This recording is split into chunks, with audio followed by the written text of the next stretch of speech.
Damn.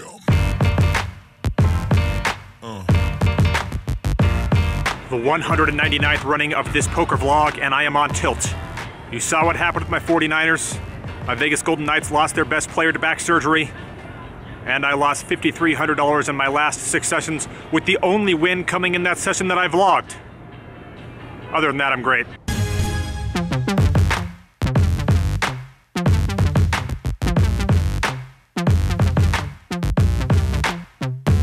I'd get into the poker room just after 11 a.m. after dropping off my son, and the game was already full, so I'd have a wait. Though I would get a generous gift from a player named Sean, who is a fellow tilted Vegas Golden Knights fan. After a 90-minute wait, I'd finally get into the game on table 1 and take the 3 seat. We'd get an under-the-gun straddle, and it folds to me in the low jack with queens, and I raise it to 35. That results in the button, big blind, and straddle all making the call. So with 140 in, the flop comes 8-9-4 rainbow, and I bet 65 here. That results in both the button and the big blind coming along. So with 270 in, the turn is another 8. Check to me, and this time I settle on a sizing of 110 here, hoping that their 9s and jack 10s would continue on, but neither decides to do so, and the pot gets shipped my way. Then I'm dealt ace queen of clubs +1 and make it 35. The low jack calls, and the hijack 3 bets to 95 here. I'm probably getting rid of ace-queen out of position here in all honesty, but I'm certainly calling with the suited variety. The low jack calls as well, so with 300 in, we are 3 ways to a flop that comes out queen 7-5 rainbow, giving me top pair, top kicker on a 1-club flop. I check, low jack checks, and the hijack then fires 110. Now, given the fact that a raise here is likely going to get him off jacks or 10, then he's obviously going to continue on with kings and aces, I figured that calling was the play. To my surprise, the low jack decides to come in as well. So with 630 in, we're 3 ways to a turn that comes the jack of clubs, giving me the backdoor nut flush draw here. I had to figure out what to do. My guess is that I'm going to get a lot of results-oriented feedback on this hand, but my read was that I'm not getting another bet out of a hand like jacks or 10s. Maybe I'm getting it out of king-queen. I'm probably not going to get a fold out of aces or kings if I bet big, but it is possible that that happens in a 3-way pot. And if I get called when I would make that aforementioned big bet, I'd love to have the ability to run it twice here should I be up against aces, kings, or a set in this spot. So, thinking all that through, I decide to just go all in right now. All in.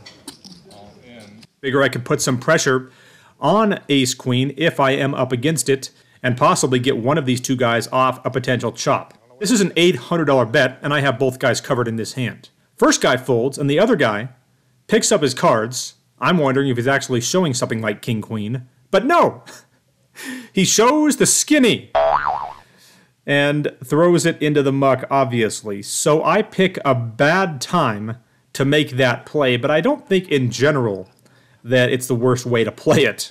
Though if I was Mike Postle, I obviously would have gone ahead and let him bet. By the way, do you hear he turned up in Mississippi playing under a different name? Anyway. I'm then in the winner's straddle, and as will happen 38% of the time, I've decided I pick up 8 deuce. We get 3 limps and it folds to me in the hijack with pocket 7s. I make it 60 here. 2 of the limpers call, and then the interesting part. A super OMC who never gives any action decides to play this hand. So with 245 in, the flop comes ace-queen, 7 rainbow, giving me bottom set.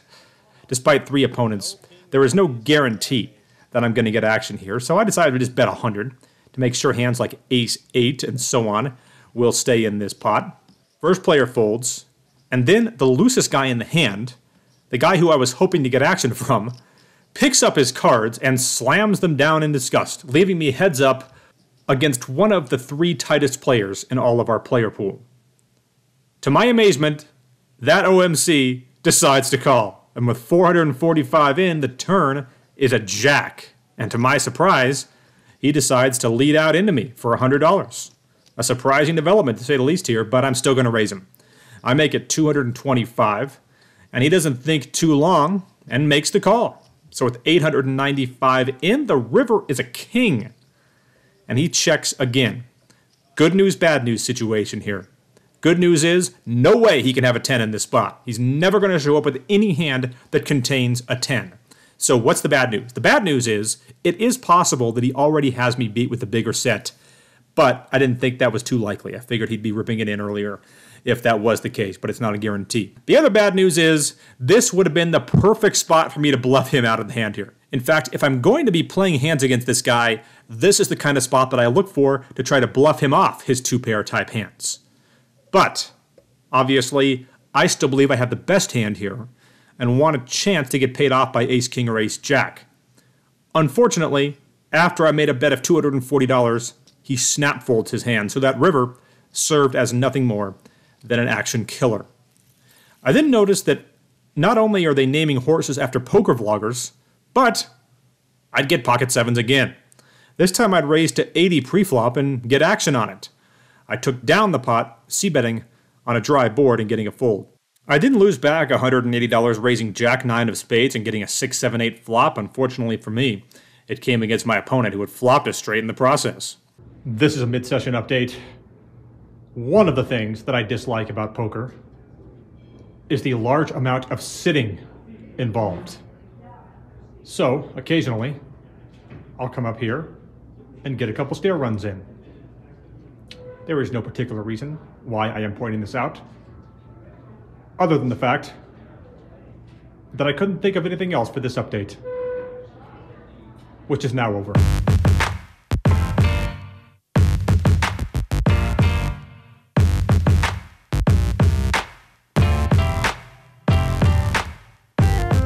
I then came in with the 5-deuce. Do I have to tell you that I was in the straddle? Probably not. The flop was slightly above average, coming all fives. Unfortunately, a $15 bet would be the extent of the action I'd get on that. Both of the double Ds would show up. Those are the two pros that frequent the room the most. One was in my game and one was on table 5. Stay tuned for a kind of bizarre development involving those two at the end of the vlog. We then get a guy buying in for a stack of red, stack of green, and a hockey puck, and I wouldn't waste much time getting in a hand against him. Most of the time in my career that I've flopped 80% of a straight flush, I've managed to miss everything, and this was most of the time. I used the King-Jack-10 two-spade flop to try to get him off of top pair. Shockingly, that didn't work, and I would completely brick out. Slick jumps in the game, though he wouldn't stay for long. He gets in a big hand with Cleveland Dan, which was followed by a pretty hilarious slow rolling of the chop. All in. Very cool. Yeah. Can't beat a full house. If you have a full house, you win. You have a full house now? No. Do now. Do you now? No. Oh, fuck. Really? Yeah. Oh, shit, bro. Nice hand. Oh, yeah, I guess. You didn't see Oh, he thought he was good. And then, unfortunately for Slick or Mr. C, whichever you prefer, he shipped $1,000 right into a player who had flopped a full house against his pocket aces a little bit after that before he went on to table change. I'd look up at the TV and see the confirmation that my 49ers are now getting weaker with the departure of DeMeco Ryans, and then I'd look down and I'd get into another pot with the player who I'd missed the straight flush draw against. He limps the cutoff, and I have the premium holding of 3-6 offsuit in the big blind incomplete. With 30 in, it comes 3-6 deuce rainbow, giving me top 2 and I check. Cutoff bets out for 25 here, and I raise him to 80 with that hand. Not shockingly, he decides to call. So with 190 in, the turn is the last thing I wanted to see. It was a 5. He bets out for $150 here, and I should have just folded this hand, but due to visions of a huge pot, if I could manage to river a 4-outer, I decided to call. Definitely a mistake. And with 490 in, the river does pair the board, but it's a damn deuce. He bets it, I fold, and he shows pocket 4s. I'd lose a few more small pots, and after being up over $1,000, I'd lost back a good percentage of those winnings, and after the previous week, I got to admit, that kind of stung. And unfortunately for me, the next 2 hours were just as miserable. There was one hand that I didn't get on video, in which a guy raised late position. I called him in the big blind with ace 10, and with 90 in, the flop came ace deuce 3. I check. He bets 75 here, and against a super aggressive opponent, I'm obviously not folding. I could raise, but he's going to have complete air so often that I didn't like that idea. So I decided to just call the 75. And with 240 in, the turn is a 5. I check. This time he bets 5 green chips. And once again, I make the call. So with 490 in, the river is a 10, giving me top 2. I was always concerned that he had me outkicked. Now I'm hoping that was the case. I decided to bet right out here. I make it $275 in an attempt to get paid off by ace-king. He thinks about it for a minute before sliding a hockey puck into the pot and announcing $800.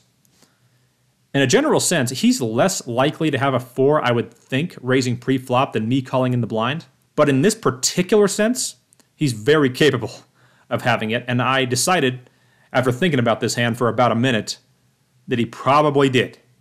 So I decided to make an agonizing fold, the most difficult of the day, and he said, "What's your favorite football team?"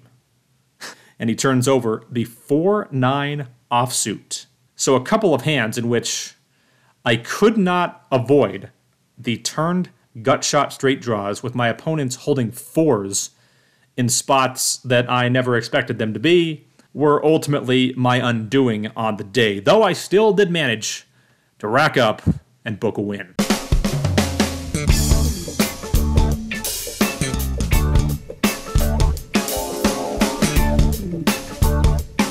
What a day. Wrapping this thing up here. So much to point out. First of all, Mr. C continues to run like God. There was a hand where apparently he tried to fold 5 deuce in the straddle, but the dealer pushed his hand back to him because he'd forgotten he straddled. He went on to flop a straight. Cleveland Dan, 1/2 of the double Ds, flopped a set, and Mr. C won a massive pot. The guy's just out of control. The other thing that was out of control was the table changes today. I've never seen it crazier. I think Mike Nelson, poker room manager here, had left by the time they got crazy because he would have been on tilt if he had seen some of these. We had both the double Ds actually switch tables. Both thought the other game was better. We had multiple other guys fall into that same category. Usually it's always obvious what the better game is. Today no one could freaking decide. So we had guys table changing both directions. It was just out of control today with the amount of table changing, but that's neither here nor there. As far as me, really disappointed in how this session ended up turning out, because obviously I was up quite a bit at one point. I had made most of my big hands early, even though I didn't make too many big hands throughout the entirety of the day. And that hand where I had the set of 7s came against the worst guy in the room I could have possibly made a set against. The toughest guy to get value out of. Anyway, so all told, after playing for a couple hours after I stopped vlogging, I booked a $153 win. I know you say a win's never disappointing, but in this case it was, because the game was good. I had some opportunities, just didn't get many big hands, and wish I'd have gotten out of here earlier. When we come back, it'll be vlog number 200.